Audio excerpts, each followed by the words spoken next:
Bonjour, nous sommes le 15 Kislev, 5767. Nous avons eu un bébé, et à la demande du rabbi de Lubavitch, je vais vous raconter comment s'est déroulé ce miracle. Béni Noar, Peggy, mon épouse, et moi, Pascal, est mon Dieu, notre Créateur. Nous prions chaque jour et le remercions pour son infinie bonté. Nous lisons la Torah tout au long de l'année, nous vivons très bien et nous sommes très heureux.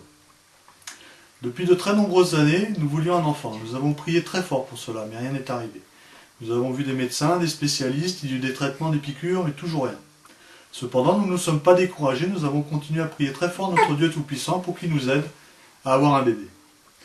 Un jour, je surfais sur Internet à la recherche d'informations par rapport à mes lectures, et je suis tombé sur un site animé par les émissaires du rabbi de Lubavitch qui parlait des 7 lois de Noé pour les 70 nations. Je l'ai parcouru et il y avait un endroit où on pouvait demander qu'une prière soit réalisée par l'intermédiaire du rabbi. J'ai laissé mes coordonnées et demandé une prière pour avoir un enfant. Immédiatement, mon téléphone a sonné. J'ai discuté longuement avec David Torjman, un émissaire du rabbi de Lubavitch, un homme d'un extraordinaire enthousiasme. À la demande du rabbi, David m'a recommandé de nous engager, moi et ma femme, devant notre Créateur, à respecter rigoureusement toute notre vie les 7 lois de Noé pour les 70 nations. Après cela, notre prière pour un enfant sera exaucée.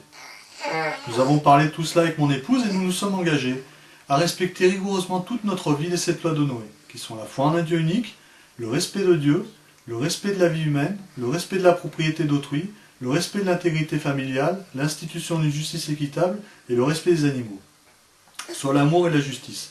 Au début, on respecte ces lois simplement, mais avec le temps, on s'aperçoit de leur extraordinaire étendue.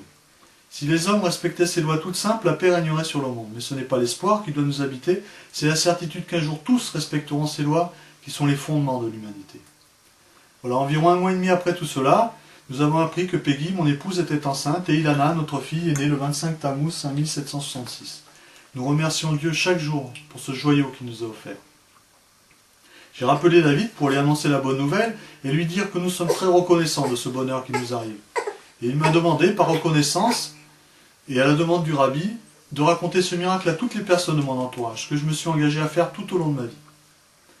Voilà, nous remercions le rabbi de tout notre cœur, et nous souhaitons que ces témoignages puissent aider le plus grand nombre à trouver le chemin qui nous mènera tous à de la délivrance. Merci beaucoup. Merci beaucoup.